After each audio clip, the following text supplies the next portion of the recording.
السلام علیکم ورحمۃ اللہ وبرکاتہ نحمدہ ونصلی علی رسولہ الکریم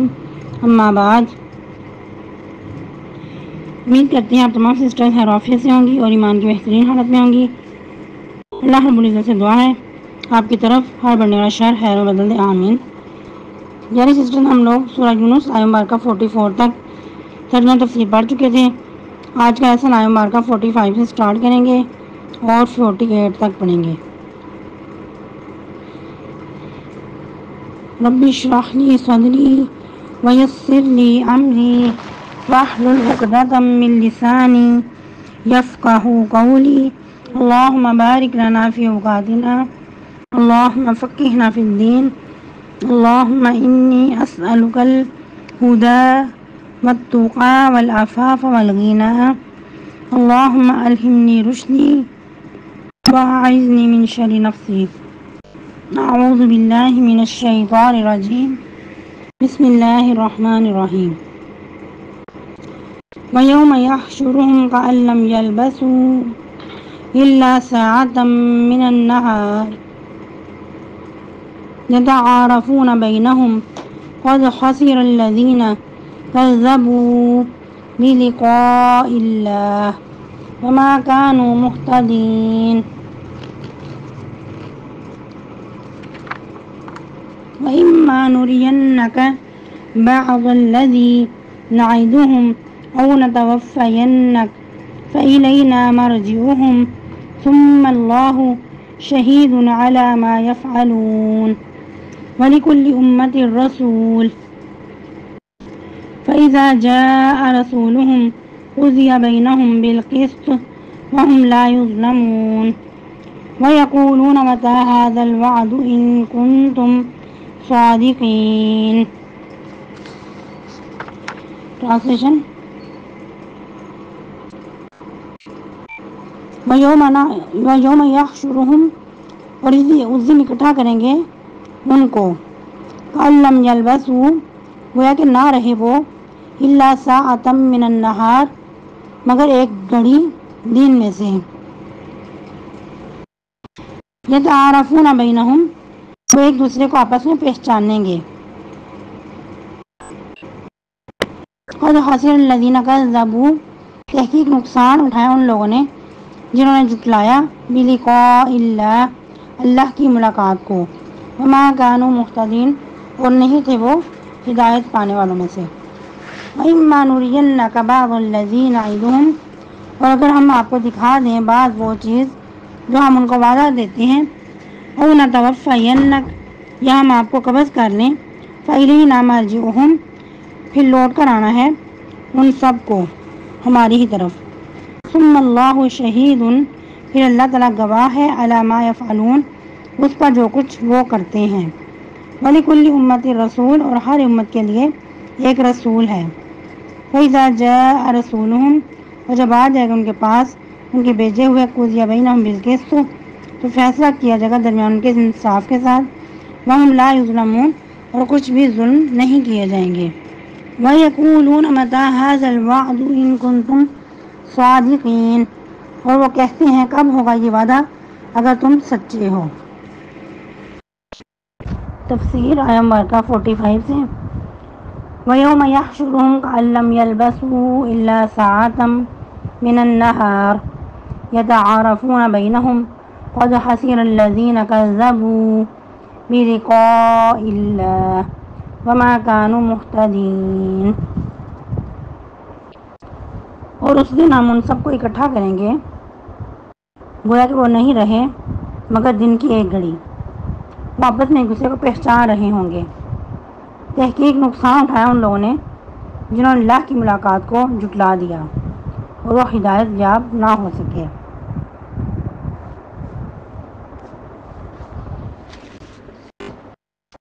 جیسے کہ ہم لوگ سورہ یونس پڑھ رہے ہیں، مکی سورہ مبارکہ ہے، تو اس میں ہم نے شروع میں پڑھا تھا کہ مکی زندگی، مکی صورتوں کا بیان کرنے کا جو مقصد ہے وہ یہ ہے کہ مشرکین مکہ کو مرنے کے بعد دوبارہ جی اٹھنے پر یقین نہیں تھا، تو اللہ سبحانہ و تعالیٰ ان کے بارے میں وضاحت کر رہے ہیں، قیامت کا نقشہ کھینچتے ہوئے، میدان محشر کا نقشہ کھینچتے ہوئے، کہ یہ جو لوگ آج مرنے کے بعد دوبارہ جی اٹھنے پہ یقین نہیں رکھتے تو اس دن کا یہ حال ہوگا کہ جو اتنی زندگی دنیا پہ گزار کے گئے ہوں گے، اس دن ان کو جب وہ یاد کریں گے دنیا کی زندگی، ان کو یاد تو آئے گی لیکن یوں محسوس ہوگا کہ دنیا پہ بہت ہی کم وقت کے لیے آئے تھے۔ جیسا کہ آیہ مبارکہ کے اندر اللہ سبحانہ و تعالیٰ وضاحت کر رہے ہیں کہ وہ کہیں گے کہ ہم صرف دن کی کچھ گھڑی ہی ٹھہرے تھے۔ اور یہی موضوع اللہ سبحانہ و تعالیٰ قرآن مجید کے اور بھی بہت سارے مقامات پہ ارشاد فرماتے ہیں کہ جب یہ لوگ اٹھائے جائیں گے تو اپنے ذہن پہ جب بوجھ ڈالیں گے تو اس وقت کہیں گے کہ دن کا کچھ حصہ ہم رہے تھے، کچھ کہیں گے کہ ایک پہر یا دو پہر رہے تھے۔ اور ایسے بھی لوگ ہوں گے کہ جو بہت ہی زیادہ عقل مند، ہوشیار، سمجھدار، اس کو کہنے والا، وہ کہے گا کہ تم صرف 10 دن ہی رہے تھے۔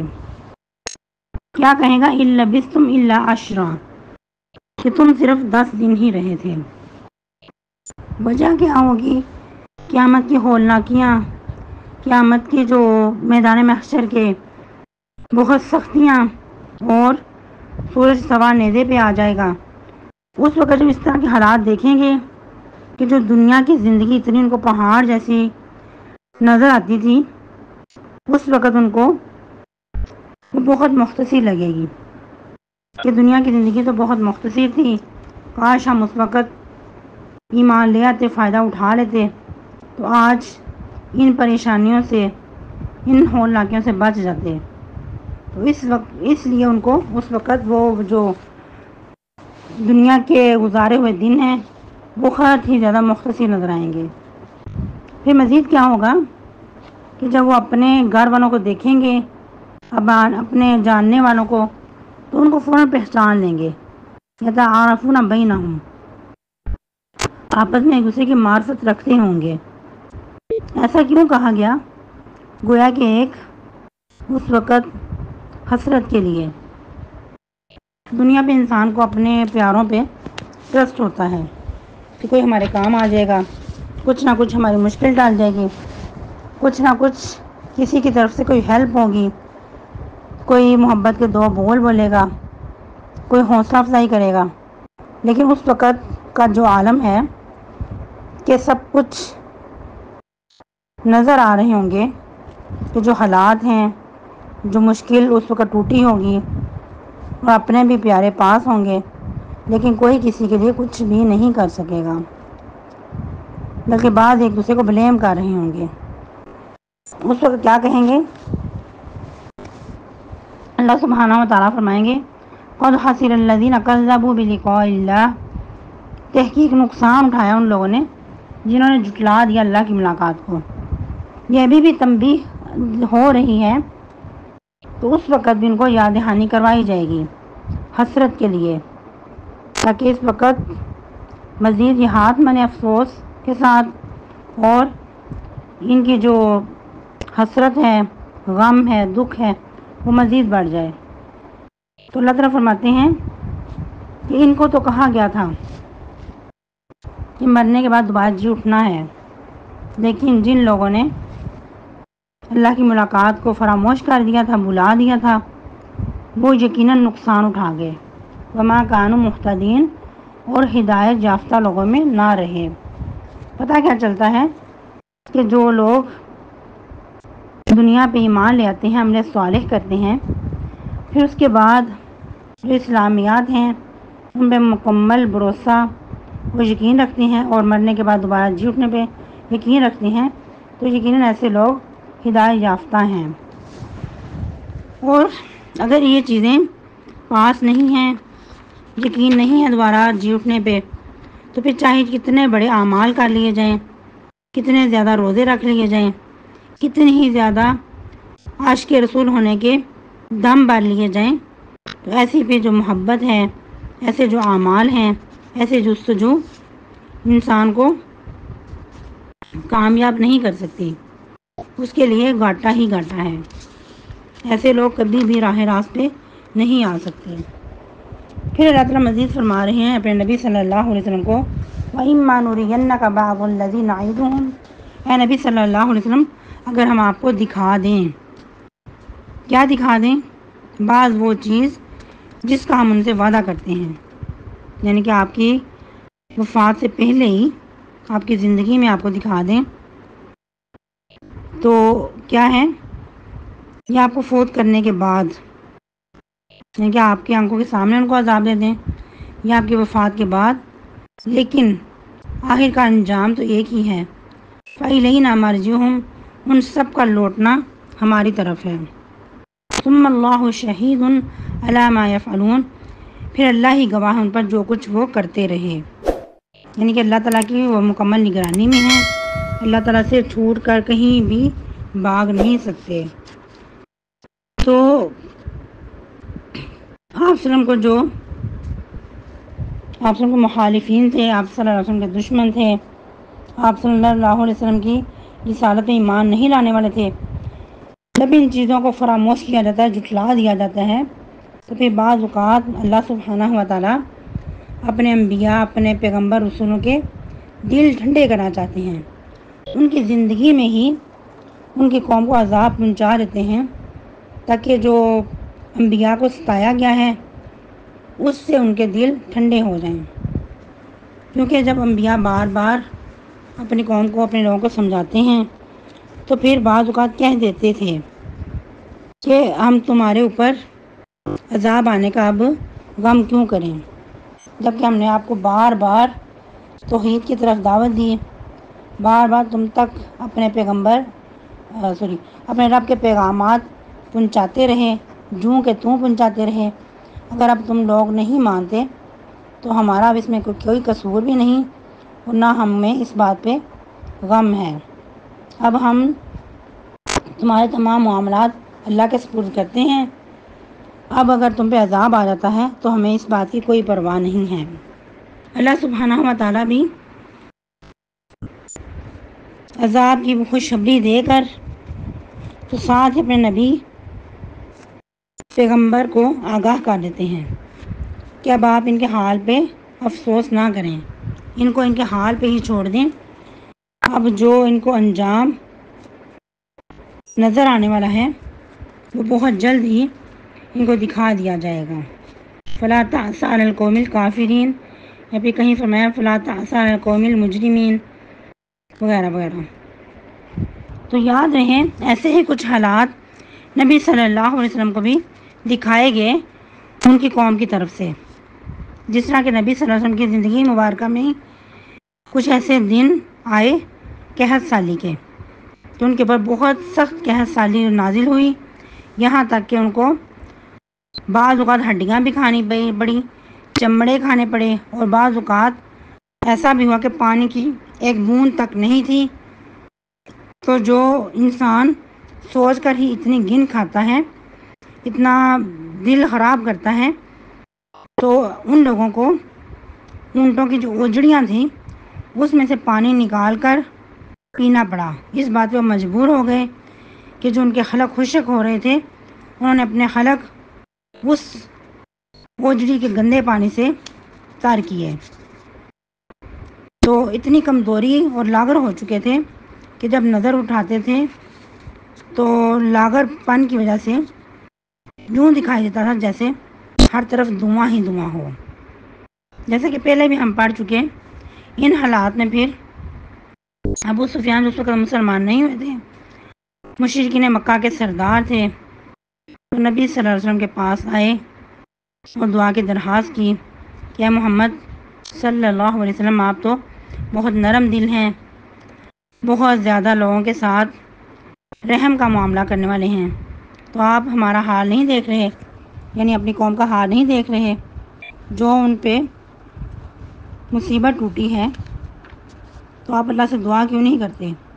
کہ ہم سے یہ قحط سالیاں دور ہو جائیں۔ تو اس وقت بھی نبی صلی اللہ علیہ وسلم نے دعا بھی کی، کیونکہ نبی صلی اللہ علیہ وسلم بہت زیادہ مشفق تھے، شفقت بھرے انداز میں دعا کی، تو اللہ سبحانہ و تعالیٰ نے پھر بارش برسائی،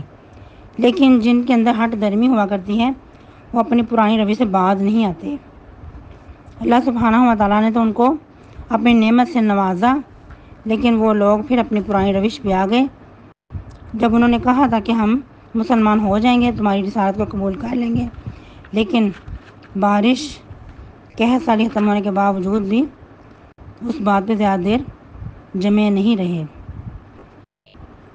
تو اسی لیے اللہ فرما رہے ہیں کہ ان کے جو حالات ہوتے ہیں اللہ تعالیٰ مکمل ان پہ گواہ ہوتا ہے، مکمل اللہ کے علم میں ہوتے ہیں ایسے لوگ کہ وہ کیا کچھ کر رہے ہیں۔ پھر اللہ فرما رہے ہیں وَلِكُلِّ أُمَّةٍ رسول، ہر امت کے لیے ایک ہادی، ایک مرسل پیغمبر پیشوا ہوا کرتا ہے۔ جب ان کے پاس کوئی رسول آ جاتا ہے قُضِیَ بَیْنَهُم بِالْقِسْطِ، تو ان پہ انصاف کے ساتھ فیصلہ کر دیا جاتا ہے۔ وَهُمْ لَا يُظْلَمُونَ، اور ان پر کچھ بھی ظلم نہیں کیا جاتا۔ اب اس آیہ مبارکہ کو بھی دو اینگل سے سمجھیں گے۔ ایک تو یہ کہ ان کی طرف، ہر امت کی طرف ایک رسول، ایک ہادی مرشد بھیجا جاتا ہے